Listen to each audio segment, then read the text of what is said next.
single time against VP, it is going to be draining here. You all know what that means. The music sounds, and we're going to get this one underway. G2 Esports starting on the CT side, Virtus.pro on the attack. And of course, last week, champions of Cologne, a massive trophy lifted by G2, and now arriving here head-to-head with VP. And, I mean, world rank number 3, according to HLTV. And Virtus.pro, though we haven't had them on our screens all too often, world rank 16, according to HLTV. We'll see if they can put up a valid fight. For some reason, I'm expecting a full 30-round game. I don't know why. Yeah, I don't know. Here's the thing, you don't have to enjoy them. I'm not talking directly to you, I'm talking about everybody at home. Some people hate them, but the fact of the matter is, you have to respect their play style. They take Counter-Strike the way that's played, the meta, the detail, and they make the most out of it. Sure in moments, you watch James save an AWP, but then the next round he comes, pops kills, they win a huge round, they break the economy, they go on a flow. And this is the thing, they are going to be an annoyance, they're going to be a nuisance, and they're a team that you have to adapt to playing, right? It's not just another one of these stars for national rosters that can play standard meta. You're going to see that here is we do have a technical issue before we get away, but at least the game hasn't started yet. But some of the key takeaways you and I covered off FaZe versus VP yesterday was Flip. Hello, man. In front of the standard utility connector as the smoke is bouncing, so maybe they're getting caught with a nade and they're scaling up before that utility was in play. And those little changes in timing, they may catch G2 off guard here. Looks like we're ready to get this one underway. Hello, man. Preparations could likely been heavy. Virtus.pro, of course, Mirage on record yesterday, a big victory for them. I can't wait till we get to Inferno, which is the map that they had to take away from FaZe after losing their own map pick. So they lost Mirage, then they went on to Inferno, they won that, they took that away from FaZe. And then we had Mia and Fame every round at Bike and Headshot in pit. So we'll have to wait and see what G2 have to rumble that, but we are underway here. Smoke, flash, and a HE for the defense. This is looking very Okay, bắt đầu với round đấu nào. Ném smoke. G qua G lại từ vị trí của Flip à. Đang ném smoke gì đây anh em? Hunter cũng đang có một timing ném thực sự khá đẹp nha. Đó là network rất là đẹp. Một mạng cho Huxi, đó là mạng của Hunter. Trời ơi, clear B rồi anh em ơi, clear B nhưng mà Nico đang mất nha anh em, Nico đang mất. Nico check. And how diligent will Nico be on his clear? Nico check bên phải không? Khó. Rao đấu là một rao đấu thắng cho VP này anh em. CGS có một, CGS có hai. Được đó, phải một pha clutch không? Một versus 2 được nha, có giáp nha. Không có kit. Biết một trên apps rồi, biết một trên B apps rồi. Một ở ngoài, biết rồi. I think, getting into that site and getting that bomb down has translated nicely into a first round for VP. Another kill here for JKS on the way out the door, but now we need to get out and save that Kevlar. So some damage done, some kills made, but the round lost, and good job from VP. They run the pistol round. Now this was one of the differences on Mirage that they were unable to get away with versus FaZe was pistol rounds. FaZe won both against VP, so this is going to be the change of tune already. And that's a nice little detail, and we had James there interviewing, asking some questions regarding G2's opening match against 9, it being a little bit strugglesome. So we'll have to see what type of form the Samurai are in today.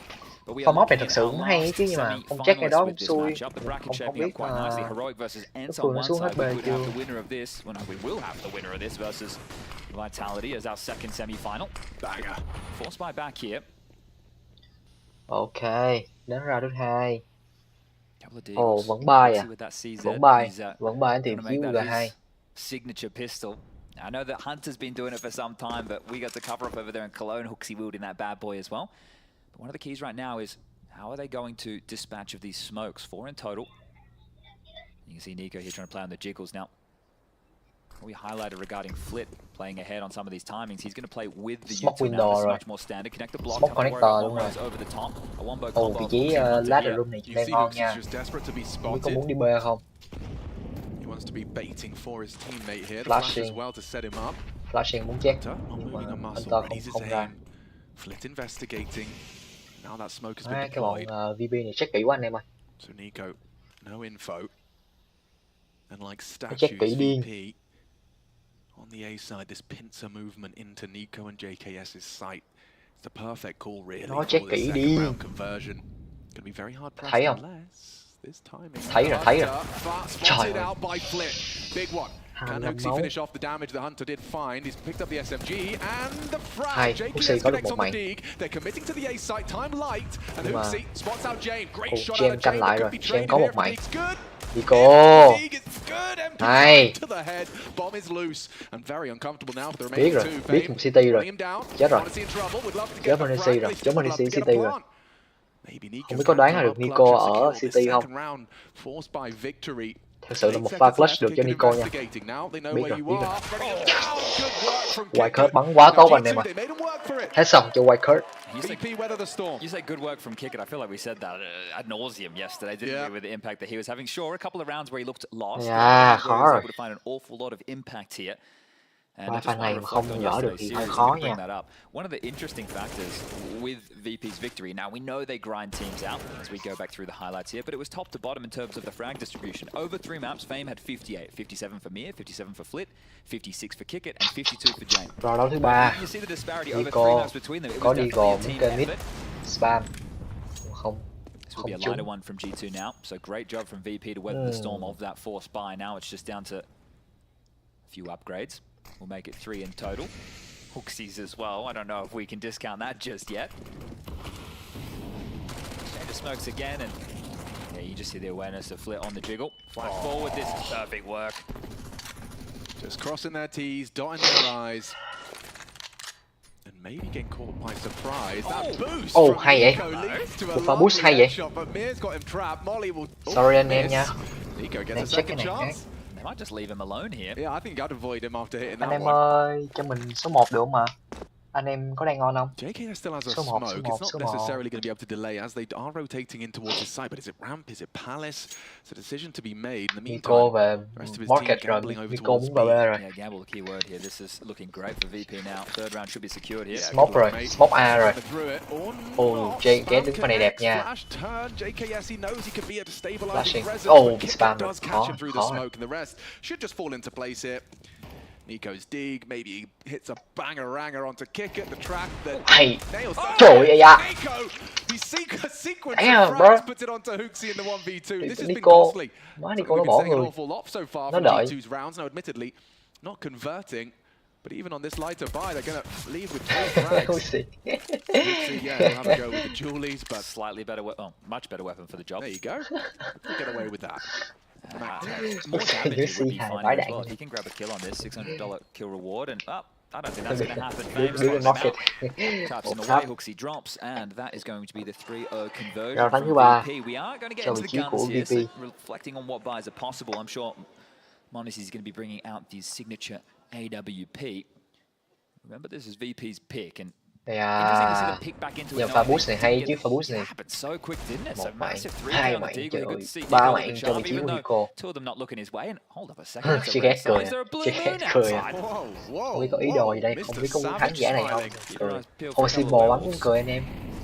Hôm qua Vi bắn cũng có mấy pha thúi này nè, cười quá trời luôn. Symbol rồi JL cười như được mùa lên anh em. Rồi thua 2-0 luôn, bạc nhiều vãi.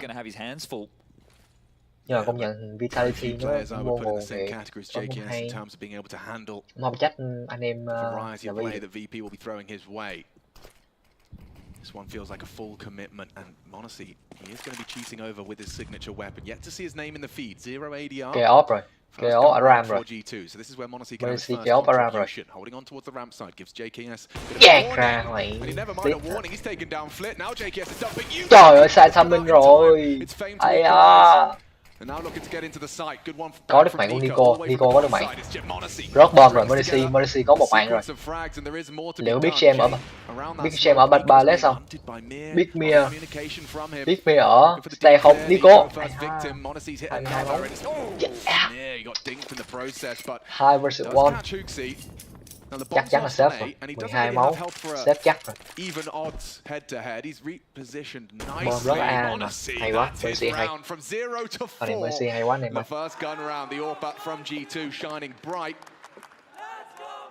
Cụng tay. Korea loves it. Yeah, there's no question who the favorites are in this one here. G2 getting a Tham bit of ao rồi. love early. JK's Không, getting pha caught này off guard Mercy there. I bắn don't cái think mạng he's nó chết hay expecting quá. players just to walk out so freely, knowing that there's an AWP over towards Ticket, but trying to punish the bolt.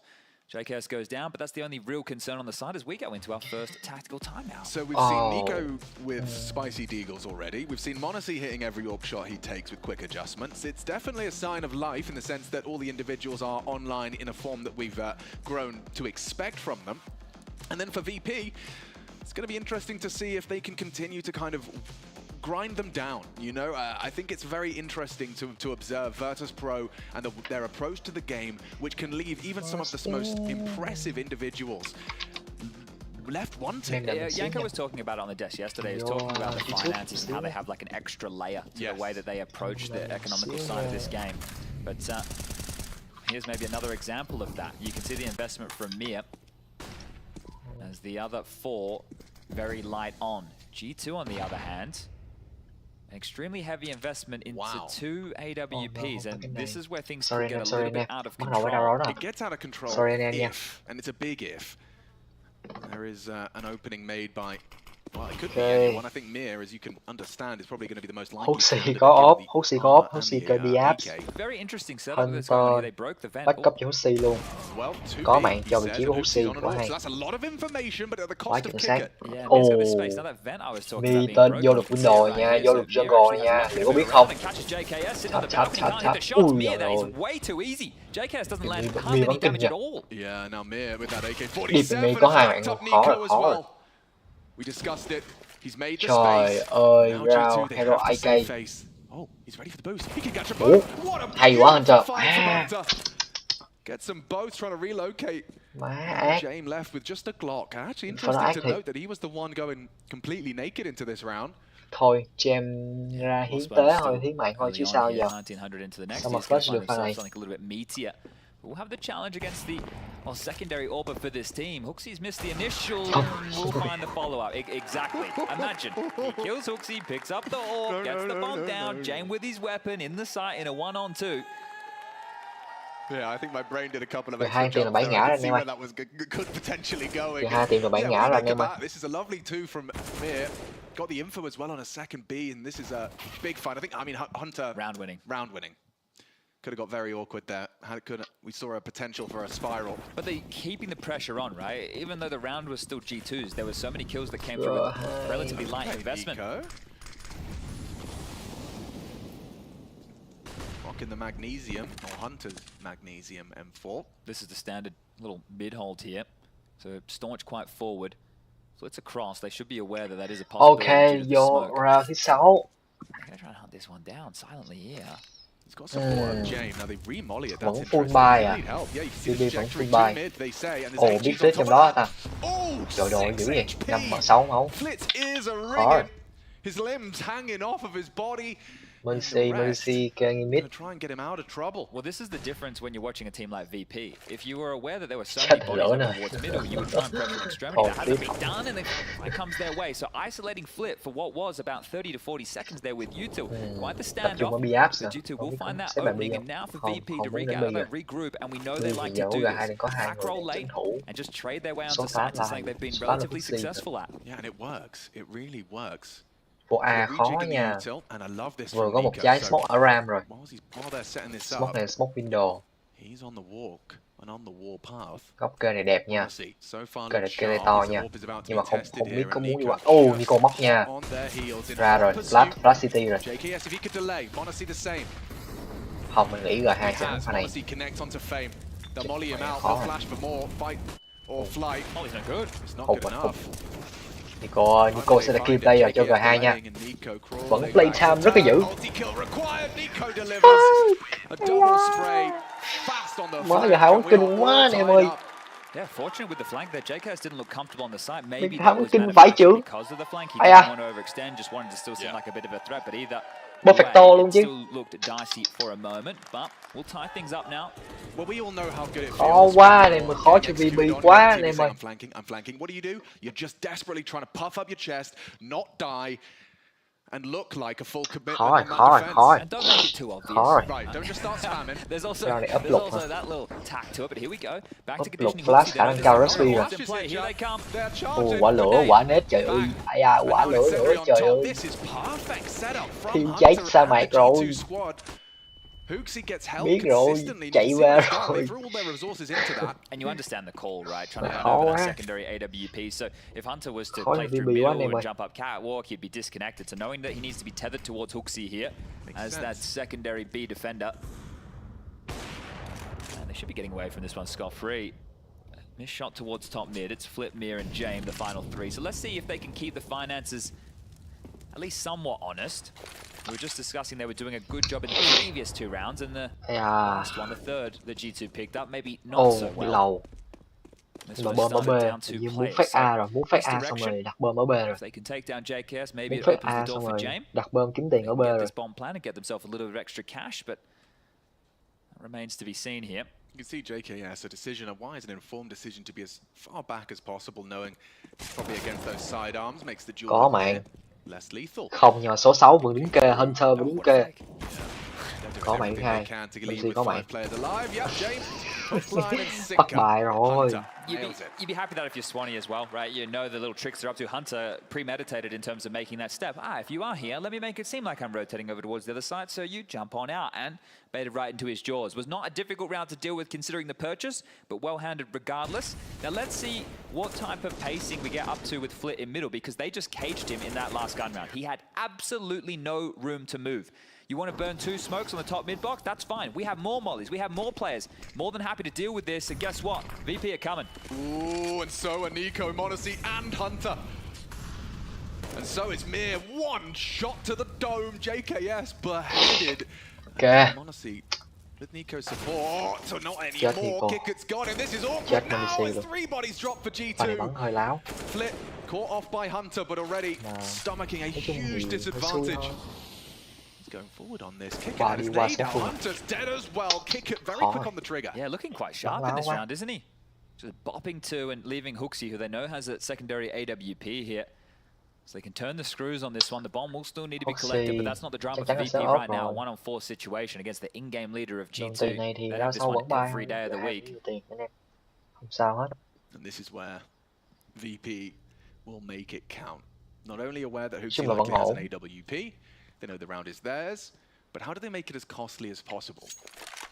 You take the AWP away from it and the round. Yeah, I'm sure Jane would love to get his hands on one of these. If they can get that bomb down, a little bit of extra cash too. So really just playing the clock here, standard stuff. But if we're looking at gun rounds again, we can focus now on the changes. G2 did go for another mid-control-esque, but this time I think they were more prepared for an underpass play, because you could see JKS completely caught off guard by that cat scaling. They played 3 players window, which meant nobody from Connector was able to contribute with communication. Monacy was unable to replay from the underpass. Nico was already hyper-aggressive, and Hunter was smoked off. Still smiles on the faces here. I see Hooksy glancing at his teammates, giving a bit of a grin. Yeah, and the Hooksy conversation, I mean, it's an interesting one, isn't it? There is a lot of criticism hailed towards him because you'd open the stats and you see someone at the bottom of the scoreboard, but the correlation between his arrival in the team and them lifting trophies, they had the same level of talent prior. The correlation seems to imply that this man is bringing the best out of the squad. Yeah, I will agree with the sentiment that you're not going to win trophies if your in-game leader's only getting, 5 or whatever kills a game, right? Yeah. But in terms of being able to get impact, if we're getting 10 kills a game and they're impactful, he gets a couple kills on a pistol, or maybe he gets a multi-kill and he makes that space, he gets traded, but they're able to capitalize and take that side, right? This is where Counter-Strike needs to be measured in more details, and at the same time, you have to remember he's calling, right? And if the calling looks good and the pieces are working, then sure. But in modern Counter-Strike, you can't just be an anchor anymore. And I don't mean anchor in the sense of locking down a bomb site. I mean dragging your team behind. Yeah, how many Katowices and Cologne did they win before it? Exactly. So Hooksy's impact has been felt, but Monacy... from Monacy. Yeah, I don't... You could tell he wasn't ready, could you? The fact that the pick came from left to right as opposed to... Wait. Yeah, right to left. Yeah. I had to put my fingers up there for a second. Well, this is 2 rounds in a row now where G2 have stomached very early losses. And the ramifications of this one is going to sting here. So JKS does have to make a bit of a play here. So right now, G2 lacking a whole lot of information and lacking 2 bodies, so they will need to step up individually, and JKS could find an awful lot of information here. He might catch an audible. Oh, he's just backing away, communicating. Nico and Hunter haven't moved though. Nico, window side, smoked off for now. Oh, JKS. Ok, mình mới comment. Ai à? JKS khó rồi. Một round xếp nữa rồi. Anh em co vác. Definitely. And they might even want to try and hunt Anh em Hunter xếp ở and bên Nico nữa. here. If you can remove these rifles with lots of bonuses. He's already licking his lips. And this is it. They haven't planted the bomb yet, so they can start to send their hounds off the leash to take away territory and isolate exactly where they think they might be trying to hold on to these 2 rifles. Mira has already cut them off at the pass. Pha này chết khó rồi. Well, that's spring to life. That's the info they needed. He can Nhưng mà only biết be Nico so ở bên far. chắc chắn là bắt Nico rồi. Nico just trying to defend his honor here. You can hear them approaching from every angle. Nico with 8 bullets left in the magazine. Chắc chắn là biết flip ở đây rồi. Không biết có biết flip ở trong Ladder Room không? VP, we've discussed it. They will look to cover their bases, but they don't want to overextend. The frag comes to them. Mãi góc cái ác quá. Holds the angle, is rewarded Dạ ra là bắn vào. Dẻo quá anh em. Take the lead. That's 2 in a row now. And G2 left what looked like a lot of cash, exhausted over 2 rounds. Yeah, well, we caught that death from Monacy there, right? And that's one of those situations where he didn't expect that play, right? It was already past the line of sight. We'll catch it here. Wow. So Monacy not ready for that at all. So that's essentially, you go, my bad, boss. I got caught off guard, right? And that's what you hate to hear as an in-game leader or a coach, like somebody saying, I missed my shot, or you know, that really doesn't help you. But if truly you just got outplayed, or then you still have a little bit of faith that maybe we can run something like that again. But I much prefer players that are willing to acknowledge when they've made a misplay as opposed to finding a scapegoat to blame. Yeah, well, I really dislike it when, back when I was in-game leading and my players were like, oh no, I just missed my shot. Well, it's like, well, there's probably a reason that you missed that shot. Like, I know you can aim, right? Yeah.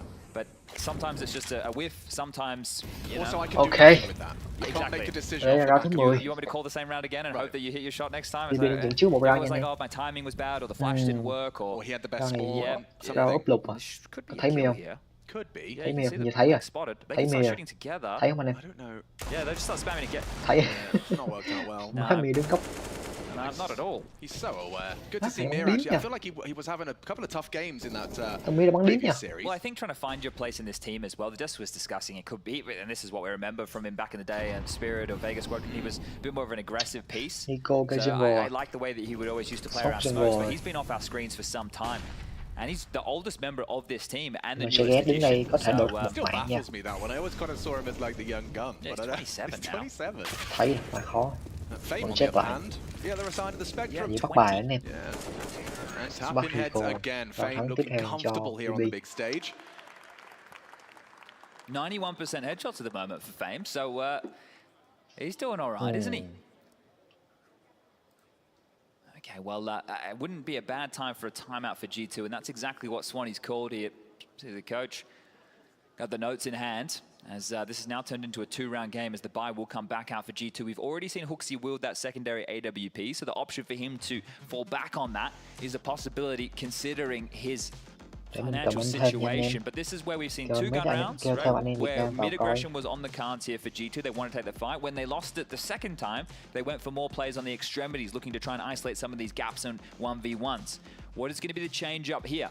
The CT side needs to be just as considered as what the T's are operating with. G2, when they know they're up against a team like VP, who we heard from Swanee in the interview, they're not going to be explosive early, right? You are the one who gets to dictate the pace a little bit more. Maybe they can find a few opening gambits to isolate fights. Missed flash there from Flip. Okay, round đấu thứ 11. Oh, there's a lot going on here. Full buy rồi, vừa 2 full buy rồi. Limited Mir's options. Liệu có phải là một round thắng cho G2 không? Heavy focus from G2 on mid. I don't think they like the way that previous Nhưng map này nặng về gì anh em?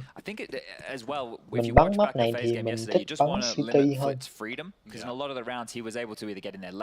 Mình nghĩ map này T-side sẽ mạnh hơn rồi. Tại vì T-side có những quả smoke thực sự là quan trọng á. Ví dụ muốn T-side có những quả smoke thực sự quan trọng. Nhưng mà mình vẫn bắn City hơn bởi vì hay C có đức mạng à. Giờ này hay chơi hai ốp nhỉ. Hay Hunter có thêm mạng nữa, fan có mạng của fan rồi. The key here is no over rotation from G2. They didn't just hightail it over expecting the Bay tờ, muốn bay tờ A rồi. Smoke Ram rồi. Không phải Smoke Ram, nó là Smoke Palace. Well, will he go undetected? This box was spammed an awful lot against FaZe yesterday. Đi con điếm rồi. Rồi, Flick đang kêu anh em chạy vào A rồi. Mà không biết Nico đang rất điếm trong kia. Về A anh em ơi. Về A anh em ơi. Về A. Chết rồi, nghe tiếng rồi.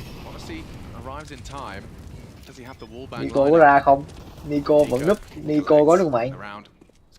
Biết rồi, Big Me ở Connector rồi. Hunter vẫn đang kê nha. Chưa vào jungle. Không,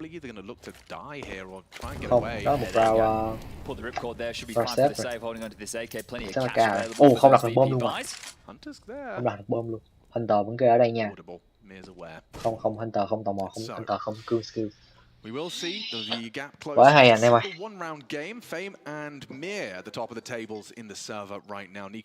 Anh em đợi mình tí nha anh em. Mình copy cái link này cái. VP going to be very happy to be boasting 60 rounds to get out of the gates here. Yeah, and just with that pistol as well, right? It takes a little bit of pressure off having to do this gun round after gun round. Now they can copy cái link see how này many gửi more they cho can add as the anh em cherry đó. on top. Double orb still in play here. Monacy forward once more. Lots of smokes towards mid. You can see 3 from the T side dotted across the top of that radar. Flashed off, and they are across. Flip does have this space. It's hard to zone him out with an underpass player spotted towards tap. Takes a little bit of pressure. How many help to try and flush him out? Doesn't look like it's going to be happening here. James spotted out by Hooksy's jump peak. Go for the jump peak when you've got an AWP as well. Yeah, well, that's a head-to-head that I think I'd be favouring James on there. So Hooksy playing a little bit safer, but Flit and Mia have an awful lot of room. Whereas JKS, you can see, again, isolated, and it's all going to come down to JKS's decision-making. How much space does he feel has already been taken away from him? He has a little bit of support short. Ok, tiếp tục ra đấu nào. Monacy có được mạng cũng như ở Connector nha anh em. Chết rồi, vẫn chưa check. Đèn quá, Nico xa tầm mình rồi. Chọn Monacy bị bắt rồi. Monacy bị Ballet đẩy ra bắt rồi. Wildcard có được mạng của JKS. Nhưng mà JKS cũng đổi được một mạng của Flit. Hunter về City. Thấy rồi. Đèn quá. Thấy một người nhảy xuống rồi. Bơm ở chỗ này thì hơi khó nha. Hay, biết dương rồi. Liệu có phải một flash không? Smoke. Oxy và James, 2 IGL.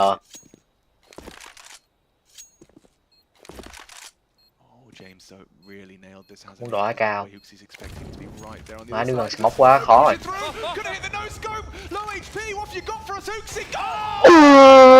God damn, bro. No scope is out, James. Bye. He's just orbing as a support orb just to hold a line and then hit the banger like that. I mean, that must feel no scope is out. Oh dear. That one. Well, a bit of fun to be had right there. I thought James had absolutely gamed him. How often does Hooksy win a clutch, let alone a 1-on-2 against James? That right there is gonna sting. 1-0 cho IGL của G2. We talk about maybe he doesn't need to get the most frags. That right there. Yeah, of course it does. That's impact. That's what we were talking about, right? 6-6 now. Yeah, that's impact. That is exactly what we were talking about. Damn. Okay, well that's going to invigorate the troops. Okay, tiếp tục nào. And let's see how far they can keep pushing the issue here. Still teetering. Nico ở hầm mà. Cái chỗ đó mình gọi là cái gì mình quên rồi, không nhớ tên nữa. Monacy kê mid. Có phải là một flash không? Boost, run boost rồi. Không, Monacy kê pha này vẫn thấy nha. Vẫn flick nhanh này được nha. 1, 2, 3. Hay, vẫn có một người kênh kia. obviously information that there was a second up top mid. Yeah, it's quite key as well that they stay forward in middle like this. So now for suy nghĩ VIE mà to này hay return, nhỉ. it's difficult. This is where they Đơn tend giản to nhỉ. group up and then go knock on an extremity and maybe have a singular lurk. But they have to group up, right? How do we brave middle? Well, we still have nades to do so. A couple of smokes, couple of flashes and mollies, but Jay might be the only man tasked with this. Connector re-smoke deployed at about 45 seconds. That's Jam by can them mid. till about 30 Mia here. So móc Mia's lurk will be late. ở Rotation over now. cái này là cái gì mình quên mất tiêu rồi. And I Sơn think we đồ have a hết. good idea where this one's going to end. Yeah, they're in a Thấy rồi, premium xuyên spot smoke to luôn. deal with it, and Mia actually goes down first. Supposed to be one of the last Kera components. flat. He does go Hai down, dạt rồi so hit big sọt luôn. shot from Fame. Nhưng mà vẫn còn hai người ở bên. Thấy một người ở Ram rồi, giết được một con bom rồi. Rao thắng cho G2, quá dễ dàng, không quá khó khăn nha. Vẫn giữ được 2 súng và một cái ốp. Ốp chuyển lại cho Mercy rồi. Vậy nếu vậy round này có phải là 2 ốp nữa không? Không phải là 2 ốp, mà là một ốp cho Mercy thôi. Nhưng Nico bắn tự tin quá anh em. Kiểu nó bắn nó không sợ. Thường mình bắn mình hay kiểu núp núp á. Nói chung bắn kiểu đó thì nhà anh em cũng tức mình lắm nhưng mà mình quen anh em. Ok. Time out nữa cho VP. Time out thứ 2 rồi. Không biết round này như thế nào đây. Up rồi, up Hero AK rồi. Smoke. Ở Fame. Chắc chắn là up Hero AK cho Mia đi săn thôi.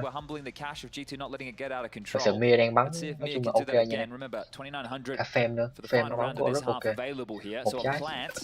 Một trái smoke như vậy thì sẽ là smoke mid rồi. Một trái smoke nữa của White Card chắc chắn phải giữ trái smoke này để mà đánh xếp bài đánh này.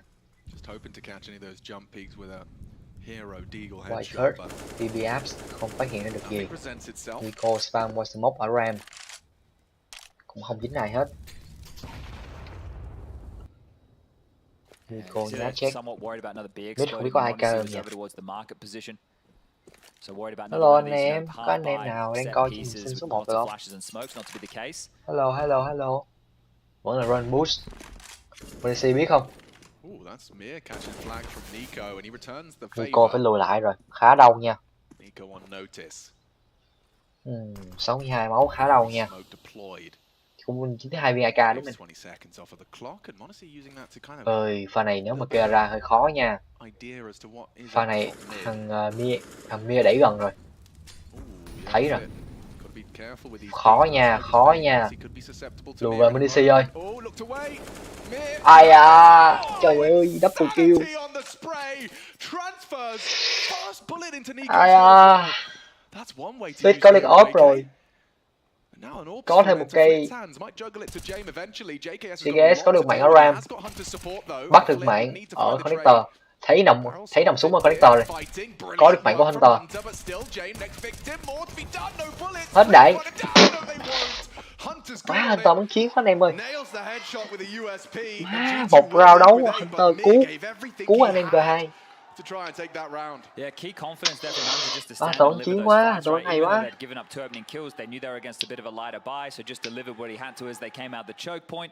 Sau bao nhiêu năm Hunter vẫn giữ phong độ anh em. Pha này thì hơi xui nghe. Mia này nó đẩy vô đây rồi. Không biết được. Dạt ra bắn vô đầu luôn.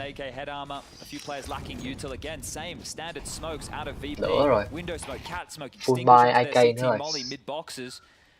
Round này mà thua nữa thì round này round cuối à. Round cuối rồi. Mercy ơi, lui về Mercy ơi. Nico bị bắt rồi. Hunter có được mạng của White Card, Mercy có được mạng của Flip. Fame có được mạng của Hunter, Huxi có làm được mạng của... God damn, what the fuck. Cái lông. Má Huxi bắn no scope chết được. Má Huxi này lên đồng dữ vậy anh em.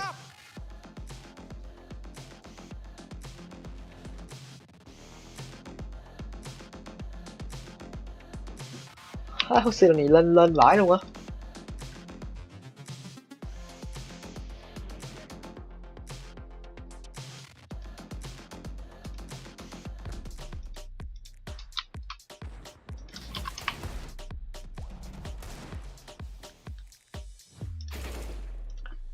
Để mình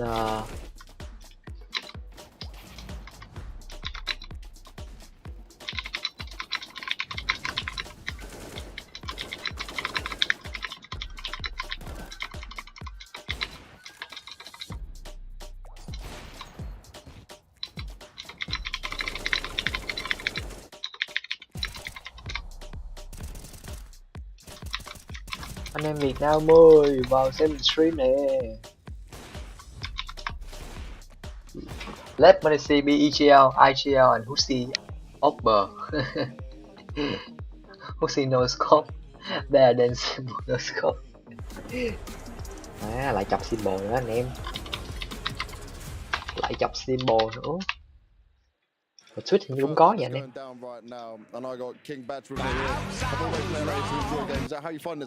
Yeah, this is crazy. It's intense. The crowd is going wild here. I'm here for G2. I'm here for G2. I don't know about y'all, but I'm here for G2.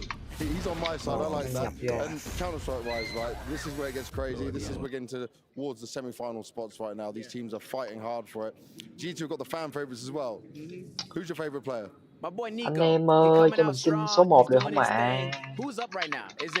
Is G2? Maybe it's tied. Who knows right They're down around. They're down around. In the time we've been talking, it's got bad. But they're gonna Anh come em Việt back. Nam ơi. G2 is gonna Ngày make thứ the 6 à? comeback because they work Hôm nay hard. thứ 7 chứ. I'm Thứ excited. 7 chắc about it. nhiều anh em cũng được He's nghỉ nha. believing in G2. Sáng Let's see if sớm they thứ get 7 this nha. map done. Let's see if they get the series. Ồ, King Back à? Đúng không anh em? King Back đúng không? Ồ, 20 tháng 8. Cái S bài gì?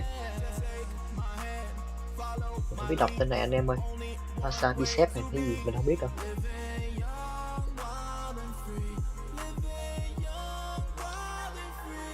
Nobody care, bro.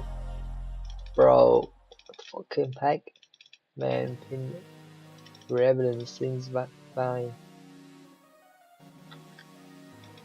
VB comeback, not gonna lie, bro.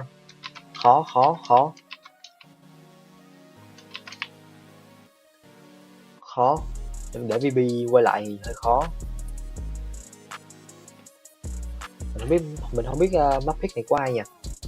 Nhưng map pick này của G2 anh em. Không, mình không nghĩ G2. Mình nghĩ map pick này của VB. Thường G2 sẽ pick Inferno.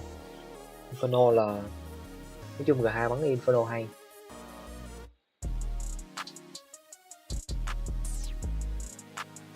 Shame.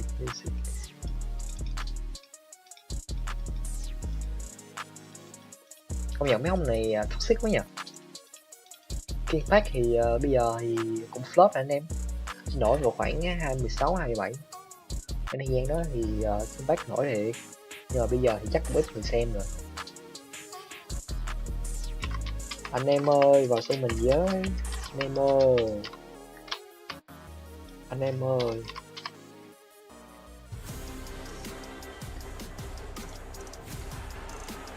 Vẫn 2 người xem mà không ai xem mình hết.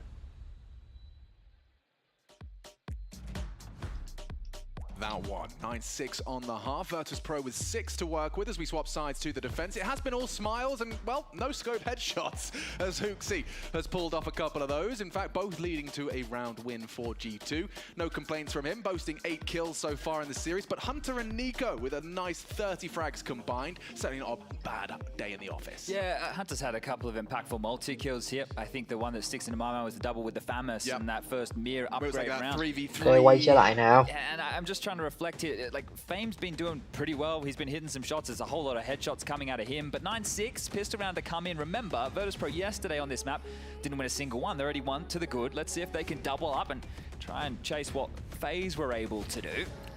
Oh, G2 with their purchase.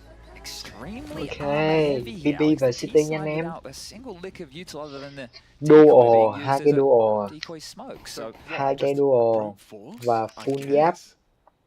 Fame does have the perfect weapon. Ồ, White bắn drone nô lệ anh em. Má nhìn khổ vậy. Remember the headshots I was talking about? Yeah, finding headshots. Đó là một mạng. Jane and Fame have found theirs. And disadvantage for G2, but into the site, just looking to take these duels, close the gap. Jane có được một mạng. Jane back về City rồi, back sâu về City rồi. Còn Medici. Có bom rồi, đặt bom mà anh em mà khó. So the bomb's now down. Giờ chỗ đó chưa, giờ phải bắt buộc là City hết rồi. Bút flash rồi, muốn bút flash cho James đẩy ra rồi. Một mạng cho Menisi. Nhưng mà James cũng đổi là mạng. Nhưng mà có móc nha. Khó rồi. Móc hay quá. Móc hay. Móc là key player.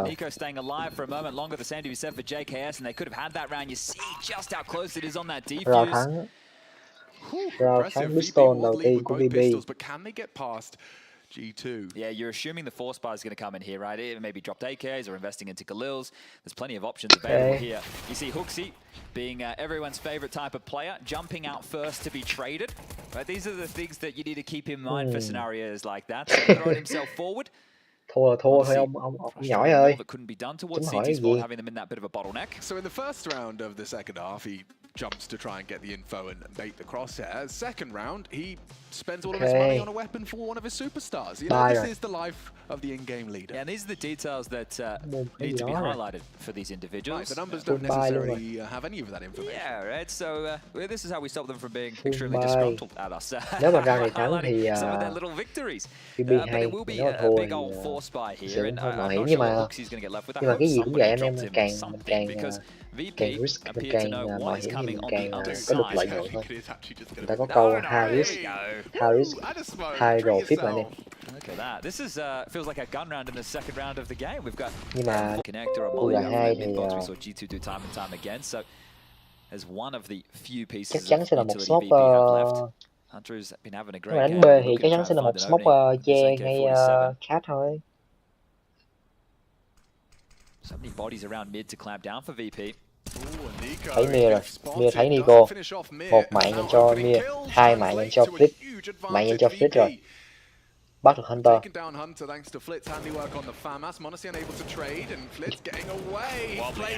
Má thằng Flit này, nó dẻo nha. Fan có được mạng của Huxi và fan cũng có được mạng của JGS. Một round thắng nữa cho VP rồi. VP hay quá, VP up pha này hay. Up pha này ra bắn cương luôn. Hay. Yeah, that for G2 couldn't have gone worse, right? The fact that you don't get any kills, you barely get any damage, the bomb doesn't go down, not even close to. That is a miserable looking force into the second, considering the stakes, as it may as well have been a gun round. So really lacking damage here, aren't they? Multiple barbs of VP peaking in unison just to make that one easy, and then JKS, where is he? Well, he's the A-list. Trời ơi, ông nhỏ ơi, bình tĩnh thôi. To be honest, that was not the best of shooting there from Monacy, was it? That is the 4th VP timeout. Okay. That is interesting in itself. Yeah, that is very interesting that Dust has burnt them all already at this stage. What could you possibly have to say going into this one as well? You know it's an eco. Maybe just wants to say good job, guys. Cái này mình nghĩ G2 sẽ eco thôi. Hoặc là maybe it's more for James. Yeah, just have an extra 30 seconds to set the scene like, hey lads, we've got both pistols here. Yeah, this is our map to win now. Nếu mà buy nữa thì hơi mạo hiểm. But you know, I don't know. I think I'd like a little bit of a rip to pull if things start going awry. Maybe they're hoping that James can take the wheel. Yeah. Eco mới xin đi rồi. Nico, nade, flash to the face. Rocking just 58 health for the rest of this one. Now he has been equipped with a deed. We know he's no stranger to finding a shot or two with those. Hunter. He's very coordinated. He's gone for a monochrome theme. You know, the white and black gloves, the magnesium M4. Hình như cho nó gọi là low tunnel đó mình. I'm curious with some players who put a lot of effort into nhớ it, then tên. you have some players Lâu quá mà like không Galils chơi. who are like, nah, just use vanilla stuff. I suppose at the same time that's him picking his style, isn't it? Precisely, yeah. I mean, it's just same as Trên real life, kia. really. You just choose how to dress your MU character. Flusher was Nếu always có like, bắt well, được I'm not gonna use a Hunter. knife until I open one. Right. I think he did open one. He did eventually. He's retired now. Shout out to Flusher. He's Trời ơi. Và nó nhấp vậy thì khó nè. Cái đó nhấp vậy không hay. Hunter. Ai à, xui quá. Kê sai tâm một xíu. Ui dồi, Menisi có được mạng của White rồi. Flit làm đôi, Flit làm Nico và JGS. Nhưng mà đây là một round đặt bom cho G2 nha. Khá thành công. Bắt được vị trí của Fem ở trong market. Flashing quá rất là đẹp. Trời, xui quá. Không sao. Nhưng mà pha này đặt bom là cũng là ok rồi. Bắt được 3 súng. Tốt rồi anh em ơi. Hay rồi anh em ơi, hay rồi hai ơi. Giờ này là một round nói chung là thành công nha. Nhưng mà VB cũng hơi chốc một xíu. Nói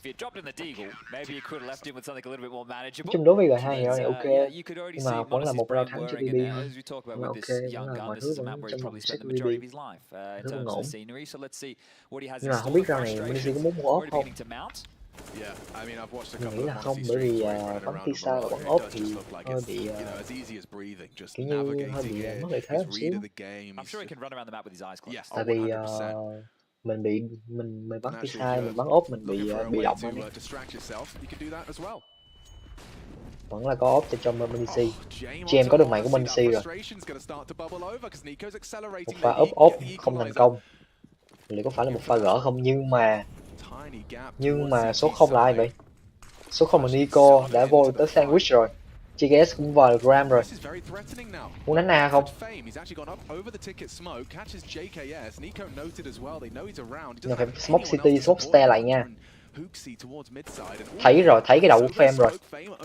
Nico có được mạng của Fem. Nico baiter rất là tốt nha anh em. Sao bị chết vậy? Flick có được mạng của Nico, Flick có mạng headshot rồi. Flick làm đôi, Flick bắn smoke headshot là Hunter luôn. Huxi bắn hụt rồi. Khó rồi. Chắc chắn sẽ là flash rồi Gem dạt ra thôi. Bị kẹt rồi. Khó cho anh quá. Chết thiệt. Dạ cả rồi đã, bắn ốp, chết thiệt. Sao mà em, nói chung Tisa mà bắn ốp thì nói chung khó lắm. Bị động á. I think one of the problems for G2 here is Flit has shown up in a big way on map number 1. It took him until map number 3 yesterday against FaZe to go absolutely bonkers. Remember Overpass, he was just super 17, 18, 19, just kept racking him up. Here he's playing great alongside him, so giving him the big FU right now.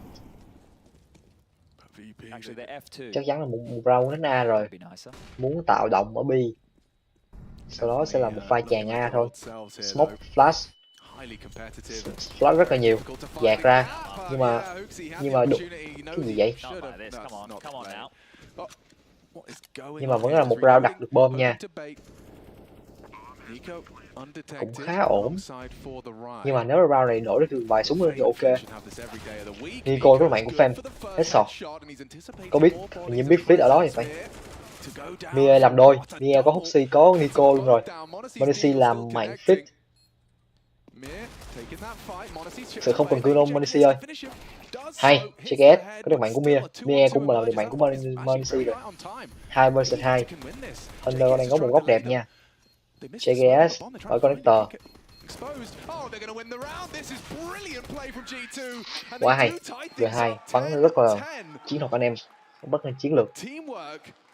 Mà khổ cái hai thằng đi bay tờ ở B thì nó lại không chết nha em. Ba người A thì cũng có được đổi được mạng và nói chung chiến đường cũng thế ok nên là round này thắng. Đây anh thấy không? CS mình không nhớ không làm thì bay tờ A, bay tờ B. Xong rồi ba anh em Huxi, Minici, Nico dạt vào A. Smoke là chỗ chiến lược đó. Bao nhiêu một dính. Khá là may mắn. Minici. Mie cũng kêu lại pha hồi nãy. Không nên. Huxi có được mạng của Flit rồi. Mình vừa nói không nên. Trời, Fem bắn hụt. Game bắn hụt rồi. Smoke connector lại chắc chắn muốn B không? Muốn B không nhưng mà Mie vẫn đang ở ladder room nha. Chắc là ladder room không? Chắc là ladder room rồi nhưng mà Mie hại gọn được Huxi rồi. Bờ vẫn còn ở T.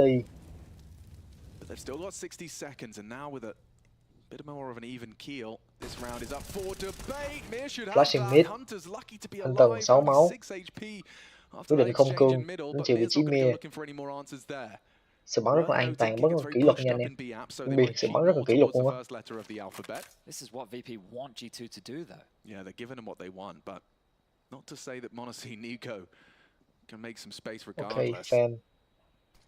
With Nico holding jungle side and Jay, Shen he's có hit được mạng của another mình one thì here. He's definitely starting to find his Shen đang form. chơi lầu rồi. They've only got nice Nico shot. dạt là từ Great one jungle from có mạng của Nico. fan. Hoping that's distract enough for Còn JKS, 25 but giây. James got just staring at you, mate. What are you supposed to Forget do? about James. Look at Kicker. Nghe He's nè, won the round. nghe Yeah, he's nghe got the Blitz bomb nè. under wraps, Wild and card. Nico and JKS still Wild card dạt về ram. locked out. Chắc chắn là So we chết can ram call this thôi. one a one round. Nice shot Có được on mạng. Samir. GKS có được They mạng. go down, forcing 3 rebuys, but VP immediately back to vẫn là their một winning round thắng ways. cho But VP. brilliant on how they shuffled that. Aggressive mid, fighting mid, jarring mid, picking window, in the vent Thực room, sự thì finding connector. mình không Okay, biết là well, hai now we thua know they have to hit chơi the là side. They nào don't want nữa. to come middle. We've done enough. Let's rejig the pieces. They have 3 players on Mình A. không phải nhà phân tích They gì have nhưng mà mình U2 thấy left as well. cả hai And James, he đang did eventually get the better of Modesty in this round right here. Mia, gotta be speaking his biết name nữa too. anh em. You got 3 players, 3 Chung là hai riflers vẫn đang just delivering in a big way bắn right now. khoảng Fame, Flit, and Mia all just pumping out 70% the thôi. kills. 18 for Flit, 20 for Fame, 21 Cái for bắn Mia. gọi là On ổn the other nhưng side mà of the vẫn server, outstanding thì it's cũng Hunter chưa. with 18 and Nico with 16. But you can see how desperate it Nói looks. chung Nico G2 thì is gặp around những window team looking for kỷ luật players. như vậy Where are thì they? Why are they hơi fighting me? Why is bị nobody khó coming nha anh em. connector? They've all just repositioned and now there's a big conversation to be Mà had. tay của mấy bọn This này, is tay của bọn VB cũng không phải A là lot thấp. of chit chat from Nico Tay của there. bọn VB này thực sự thành viên mới It just mơ it went in that situation. You see how Mia the này, initial mơ exchange hay went gì down đó mid, and mình I'm không saying, biết hey, nữa. they need to be clearing out. Hey, they need to be MIR taking this này space. bắn cũng khá hay, JKS bắn and hay á. Modesty didn't take the risk. Thật sự there, debut right? mà cái gì cũng hay, mình Hey, không biết Mir đến từ team nào nữa. Nhưng mà vấn đề là top frag nha anh em, vấn đề là top frag ở VB nha. Thường thì sẽ là James sẽ là gánh kèo chính nhưng mà bây giờ James thì bắn cover rồi. Thực sự thì vẫn IGL thì bắn cover vậy thì dễ khô hơn. Có được mạng của Monesi, có được mạng Monesi, James có được mạng của Huxi rồi. Smoke ra, có được mạng VB chuyển, dạt ra rồi. Rất hay nha anh em. Biết lầu có người không? Flashing, net nữa. Chắc là một quả net có máu nha. Ok, 2 người trên lầu. Một người về ram rồi. Thấy là một người ở lầu rồi. Có được mạng, fan có được mạng của Cheget. Check sandwich, thấy được center sandwich rồi. Quá kỷ luật. Ném bom, ném đồ cho Hunter chạy ra. Khó rồi anh em ơi. G2 có thể khả năng cao thua ván này quá. Nói chung là T-side thì They just run on out to their hơi demise into the bị shredder. So that call is because they've been conditioned in middle. hơi mất một sát một The chút. reason that G2 call is, hey, there's so much mid focus, so much, let's try and take the space. We just run straight out into a setup that's ready for it. So as I mentioned, VP, Nhưng mà không sao, vẫn còn 3 round lần anh em, 3 round nữa tới 15 lần, không sao, vẫn cứu được. Đánh B à? G2 muốn đánh B. G2 muốn đánh B rồi. G2 muốn đánh B rồi. Khó nha, rất là nhiều anh em ở connector nha. Rất là nhiều anh em ở connector. Wild khởi có được mạng của Huxi rồi. Mia cũng vẫn đang spam, nhưng mà có được mạng ở van, JKS có được mạng của Mia. Nhưng mà ở van vẫn còn người nha. Má, cái chỗ van này khó chịu quá. Nico có được mạng của Whitehurt, hoặc là Fit đỡ được mạng của Nico. Monesi không đỡ được mạng, bị hại cùng với Chen. Rao đấu mà G2 không đạt được bom. Nhưng mà thực sự thì lost bonus của G2 bây giờ nhiều anh em, nên là việc bom không quá quan trọng nữa. Như lost bonus là khoảng 3 mấy. Ồ, nó vừa hiện đúng không? 34. Đèn quá ở bench, ở bench ở bench có hai người lận. Nếu mà pha bench đó mà đổi được Nico đổi được mạng là ngon rồi, nhưng mà Fit cũng còn ở đó nữa, khó. Mercy kê ngay mid rồi, không, Mercy kê ngay connector rồi. Flash, lửa, không, Huxi dập, vẫn ok. Biết Huxi trong đây rồi, giả đồ rất là nhiều. Stalling out this default here, right, by throwing underpass. Oh, they've actually decided to extinguish under. They're the ones who are Má mình with the pick time bởi VP VB now. à? We'll force out connect the smoke a little bit earlier than Flip would have been hoping for. Ghi luật quá.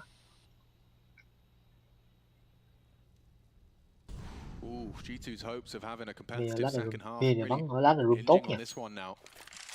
Bắn ở khu vực mid này bắn bình tĩnh, bắn tốt nha. And they're going to be well aware of the default setup, right? They know Mir likely plays lateral. Thật sự thì G2 không chiếm được mid anh em. Muốn chiếm được mid nhưng mà chỉ tới đây thôi. Không làm gì hơn nữa. Nghe được tiếng rồi, nghe được tiếng rồi. Nghe jungle rồi. Nghe biết là jungle có người rồi. Đẩy B-Apps mà không có vị trí nào có B-Apps chắc chắn là biết đánh A rồi, bom rơi rồi. Hunter có được mạnh của Mir. Hunter lụm bom 19 giây chắc chắn là không đánh B được rồi. Khó quá. Xếp rồi. Xui quá anh em ơi.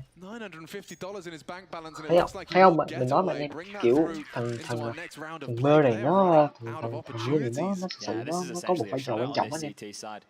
Cái rôn bắn của nó tự do quá. Lại nó bắn cũng quái nè anh em. Sự rất là hay anh em. Người này sự không biết VP chiến đâu ra nhưng mà nó hay á. Không, đổi được nghe mạng còn bom đổi được 2 mạng luôn. Flick cũng có mạng, Flick cũng là 2 mạng. Khó rồi, là hai khó rồi. Vẫn là khuôn mặt rầu của CSGO. Nhăn mặt không, suy nhăn mặt này. And this might be the last. I'm not sure how many more options G2 have. We've only seen the bomb go down twice. Well, 3 times with the round that they won. But in the last streak of 4, we're talking 6 kills in 4 rounds. Yeah, maybe they can make it work with this kind of quasi-buy once again. Plenty of utility. Ok, vô nào. Round này cũng phải là một round bắt buộc thắng của G2 nha, nếu không thì VP sẽ chạm đến match point. Mà chạm đến match point thì khó cứu anh em. Nói chung ra sau vẫn 3.400 thì vẫn có tiền nhưng mà nói chung vẫn khó cứu. Thắng round này thì ngon. Từ nãy giờ G2 và T-Side chỉ thắng được một round thôi. Mình nhớ không lầm thì City nãy G2 ăn 9 round. Bây giờ G2 mới có 10 thôi anh em. Nghĩa là mới thắng được T-Side ở một round. Fan có được mạnh của Huxi rồi. Băng qua smoke đến vị trí Fame luôn, kêu lại lầu. CSGO làm được gì đây? Monisi dạt mid, không thấy ai. I'd love to know who Vitality would prefer to play. Yeah, actually that's a valid point as well. I'd be interested to see how VP style intersects with Vitality's. But right now, G2 they are getting rumbled in the second half. Muốn đánh A sao? Đi connector rồi. Thấy Nico ở apps rồi. Vào được đây rồi. Chắc chắn đánh A rồi. Check được vị trí Black. Jungle có người nhé anh em. Jungle có người nha G2. Ai à, bom rớt ngay connector luôn chứ. Khó rồi. Monisi 14 máu. Khó rồi. Đó là match point cho vị trí của VP. Hay à. Xui quá, Hunter bị bắt anh em.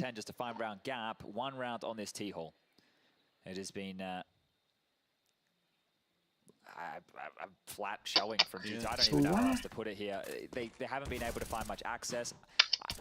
Bom rớt thì đó là xui quá. They're not getting any room. It's just getting shut out. As far as opening nói kills, chung có được bom vô trong kia thì cũng khó anh em, tại vì single còn người mà. City cũng còn người nữa. Huxi đẩy mid rồi.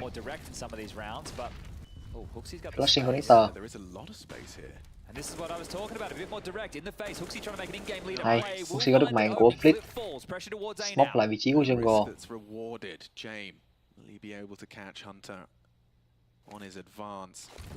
Lửa.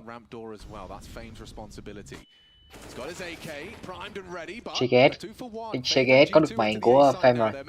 Monisi cũng có được mạng của Sham luôn. Chắc chắn là đánh A rồi, chắc chắn sẽ là một round thắng cho vị trí của G2 thôi. Yeah. Bắt mày của Hunter. Nhưng mà chắc sẽ là một ra save cho VB thôi. VB có muốn cứu không? Không, VB save rồi. VB save rồi.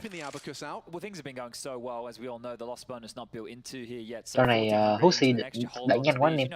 Huxi đẩy nhanh quá nên là VB không có kịp chở.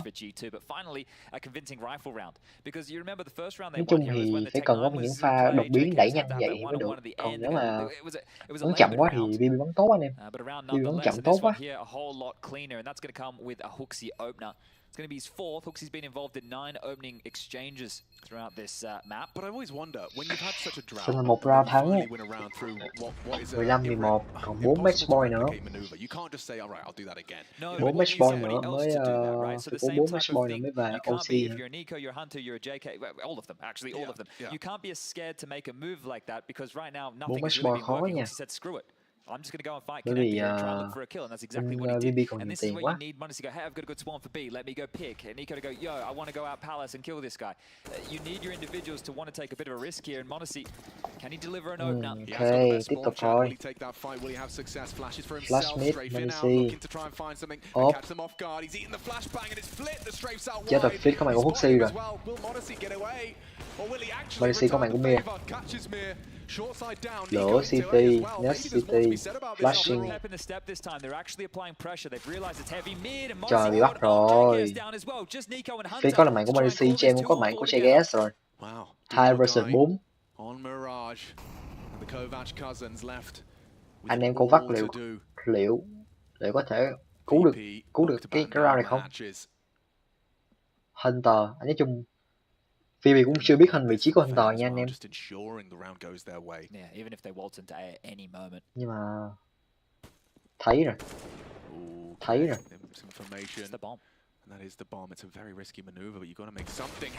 Thua. Bom rớt rồi, xong còn rồi.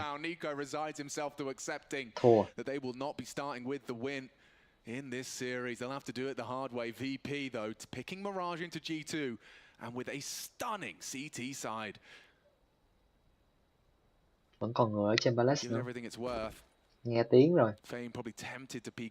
Biết là ở round rồi.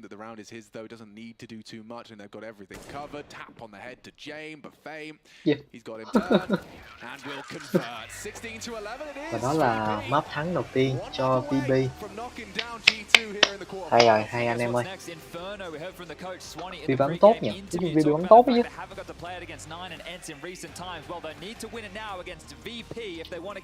Ok anh em mình nghỉ xíu nha.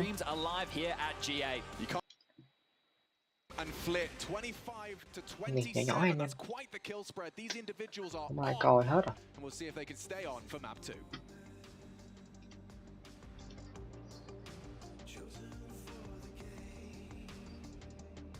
Ok, anh em mình đợi xíu nha.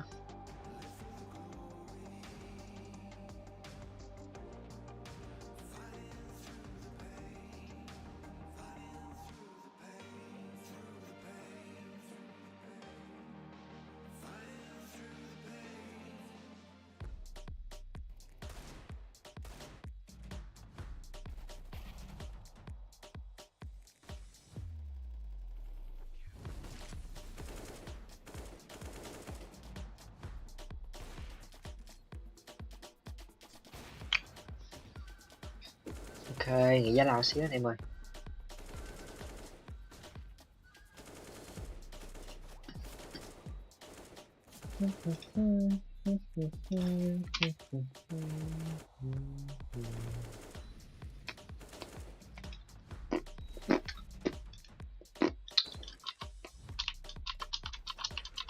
VB is so good at trading. They trade players, utilities, and the whole map.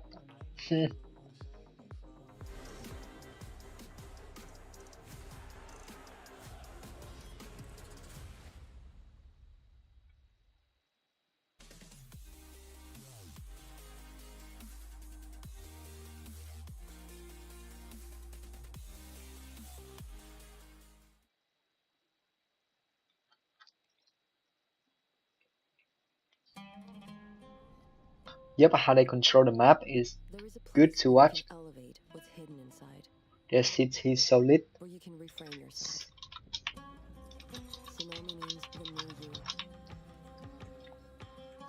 Like how VB rounds always end last second. I'll be surprised if VB get more than 7 on Infinite, to be honest. True, the city sun is actually solid. VB is legit. Thì VB bắn hay anh em, VB nói chung mình cảm thấy thả xích cho Mia bắn mà ok luôn á. Safe clan did much better. Hey, yo, Casey rap for real?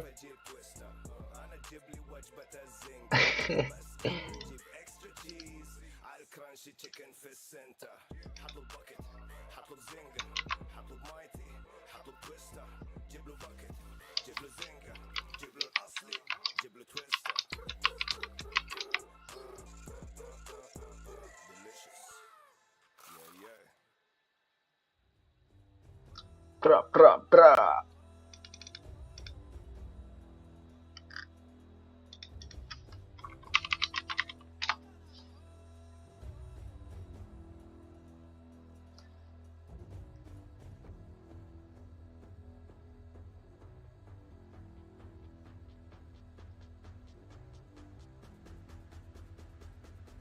Wanna try KFC, but there's none in my area or IP.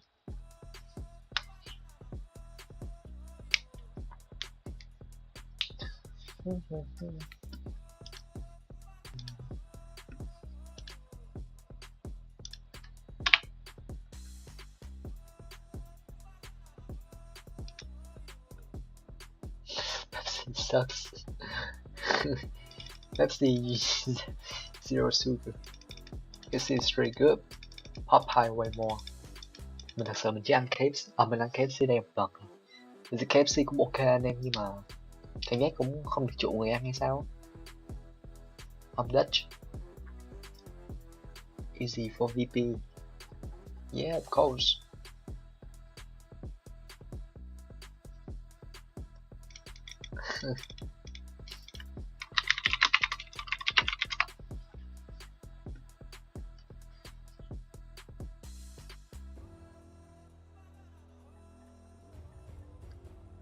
A great idea to travel some kilometers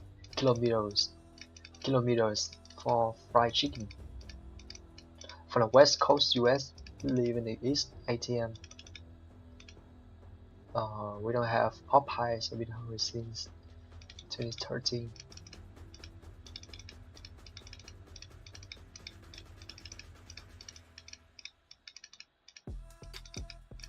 Oh, for real? This ATM là ở đâu nhỉ?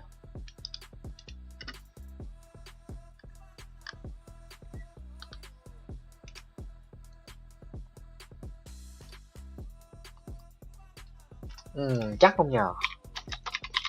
Nếu mà VB kích được G2 thì VB sẽ nhà vô địch à? Cái này thì chưa biết nha. Mình vẫn còn Vitality và ENG và Heroic nha, chưa biết được.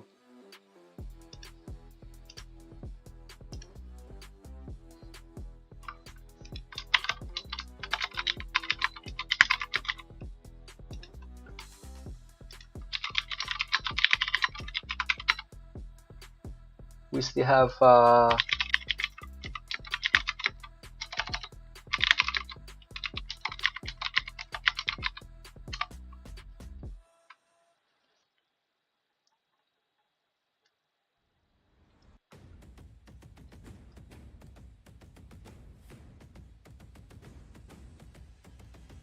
attach my homie from Netherlands.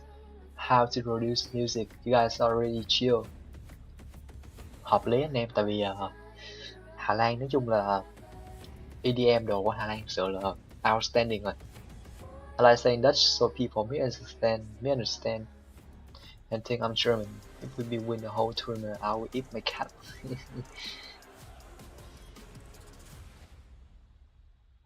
Yeah, that's for sure though. Imagine VP Pit, Vitality, and G2 and FaZe. Legit. So, yeah. Đúng rồi, sự VP bắn hay anh em. Of course, joining us will be Moses in the end. We have Maniac in the middle. My name is Trace. And we also have a little bit of an STC analysis Sự hiện Harris bắn cũng hay nhưng mà cảm giác Harris đang bị hơi bị trùng hợp xíu anh em, nhưng mà vẫn ok. And I'm just going to start up by saying I think that VP is very conscious and very aware of what people expect of them in Counter-Strike. And that is such an asset to have. It's such an advantage to have in a game that has now become such mind games oriented. There were a couple of situations where VP played much VP never faster dominates than any the way rounds. we usually paint them. And you could definitely see that a couple of G2 players got caught off guard by these fast, skating towards short, straight into your face. And that in itself is a pretty good decision from VP. Messing with timings and everything like that, yeah, it's great. James is such a great in-game leader at kind of getting into his opposition's head and forcing them into playing the game that VP wants to play, which is pretty crazy. On top of that, I mean, you have Mir with an excellent game, Flit with an excellent game, Fame have an excellent game. Imagine James as part of that core. He didn't really need to do a whole lot in this game. You had 3 riflers just beasting the whole time. You know what?